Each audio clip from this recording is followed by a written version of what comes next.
Bon, en fait, on a décidé de faire la performance hors champ. Euh, c'est une pièce dansée inspirée sur un des tableaux de Cantique de Cantique. Et On a commencé à justement, euh, euh, on a eu un petit rendez-vous avec Anne et, euh, et nous a un peu parlé de ce tableau et du coup ça nous a vachement inspiré parce que ça parlait de aussi là où il venait le Vitex et puis en même temps il y avait Saint-Paul-de-Vence. On aimait bien aussi ce côté à l'envers. Il y avait des personnages qui étaient allongés, un couple. Il y avait aussi les musiciens. Il y avait des petits bonhommes qui étaient à l'envers et tout ça. Et ça nous a vachement inspiré à créer cette pièce. Et, euh, et juste avant qu'on commence à travailler, on avait été dans une conférence. Et on trouvait ça intéressant comment ils présentent comme si, voilà, on voulait justement commencer à présenter ce tableau qui était projeté derrière nous. Et, euh, et comme on aime beaucoup avec le travail de la voix et tout ça, et du coup on est parti dans ça, de faire presque comme une conférence et de expliquer le tableau comme on a appris, bien sûr, mais à petit, et de là à ce qu'on a appris et aller dans cette imagination à nous, du coup, à la fin. ouais, et en fait, qu'est-ce qu'on fait souvent, c'est on a une idée, on commence à s'inspirer, mais ici c'était très clair que ça pouvait être comme une petite histoire. Parce que dans les tableaux aussi, chacun peut interpréter un peu comme il veut les tableaux, mais on a bien, non, on a bien connecté, pas connecté, mais on a vraiment suivi un peu les tableaux. Et au début, on était un peu dehors en train de dire aux gens qu'est-ce qu'on regarde, et petit à petit aussi, on commence à être dedans le tableau. Et en plus, je pense que c'est une des pièces que c'était très touchant parce qu'on était dans un moment où on avait beaucoup de travail et c'était difficile peut-être de. Je ne savais pas si continuer ou pas. Projet. Ouais. Et c'est pour ça qu'il y avait quelque chose de transmission aussi dedans. Donc nous on commençait, puis deux autres danseurs qui reprenaient et qui prenaient la place de nous à la fin. Donc il y avait quelque chose de circulaire comme ça, de transmission, que souvent on utilise parce qu'à la fin c'est la vie aussi, c'est pas qu'on a inventé, pas du tout. Mais et c'est vrai, comme nous on aime, c'est que ces personnages qui sortent de tableau. Donc il y avait deux personnes qui étaient allongées dans les tableaux, mais qui étaient aussi allongées, ces danseurs, et puis ça sortait de tableau. Après, on prenait, je voyais qu'il y avait des musiciens un peu la fête, et du coup on faisait la fête.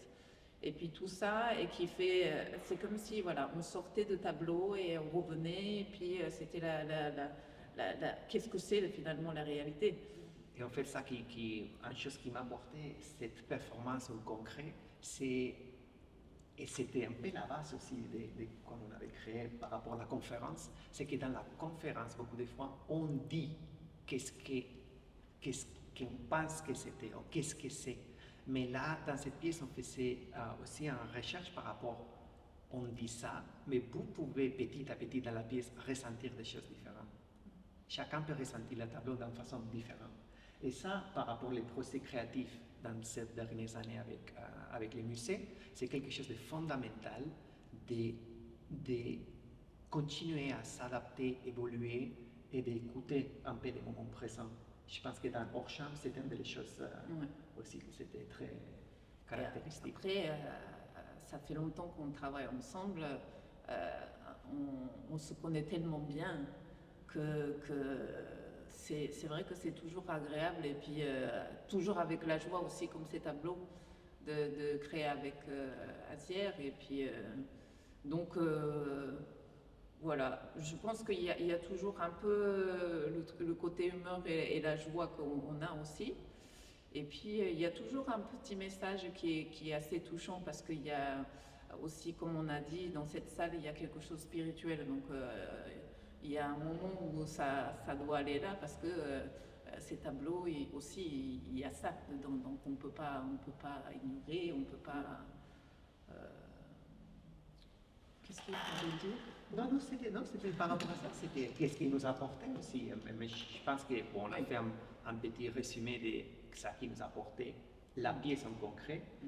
Mais je dirais aussi que dans les travaux chorégraphiques qu'on a développés ensemble pour le musée, il y a beaucoup d'éléments qui sont caractéristiques dans cette pièce, comme le langage, comme en forme de mouvement aussi, comme la connexion entre les tableaux et ça qu'on peut dire par rapport à un art différent. Et ouais, l'utilisation aussi de tout l'espace. Oui, et puis et c'est vrai que quand il y a des projets, parce que dans cet hors-champ, on avait mis ce tableau derrière nous, et donc des fois, on a l'impression qu'on est vraiment dans le tableau, puisque ça projette sur nous aussi. Et c'est pour ça qu'on avait choisi aussi la couleur qui était un peu bleu et bleu ciel aussi. Oui, pour les costumes. Pour que nous, on peut vraiment s'intégrer à la pièce et ces tableaux. Alors, parler sur scène, c'est ce qu'en tout cas, on aime faire ça aussi parce que, au fond, d'où ça vient, c'est que souvent on peut parler, par exemple, moi je suis japonaise, je parle en japonais. Et moi je suis espagnol. Je parle japonais aussi. Et en fait, souvent on remarque, c'est que c'est pas parce qu'on parle la même langue qu'on peut communiquer. On peut parler de différentes langues, mais on peut quand même communiquer. Ou on parle de même langue, mais on ne peut toujours pas communiquer. Donc on trouvait ça super intéressant sur ça, et du coup on utilise le langage aussi pour ça, pour aussi transmettre ça, et que je pense que n'importe qui a eu cette sensation à un moment ou à un autre, que vraiment... J'ai l'impression que des fois, ou parler au tableau, ou parler à un arbre, je communique mieux qu'une certaine personne. Je pense qu'on a besoin tous un peu de rire, oui. De rire. Et c'est, même si moi je rigole pas beaucoup, je rigole pas non, mais quand je revois des tableaux de Marc Chagall qu'on a vus, ça nous donne cette joie.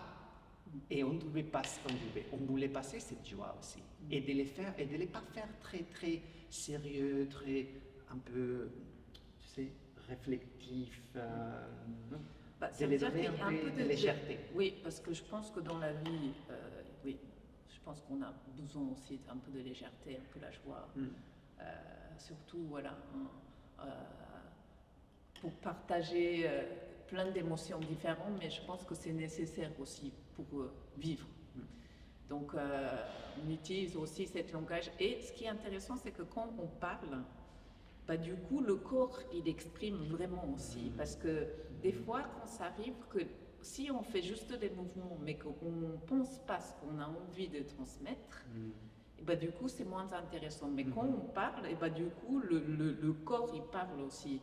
Donc, comme si on le met en route, en faisant l'aide de la voix, et à la fin, même si on enlève la voix, des gens ils comprennent. Après, les publics ou des gens qui regardent, ils ne sont pas obligés exactement de voir ce que nous, on a envie de raconter. Je pense qu'il faut avoir des imaginations de toutes les personnes. On vit de différentes manières, ça vient de différentes cultures, donc je pense que cette liberté-là est importante, et je pense qu'on vous laisse cette liberté-là.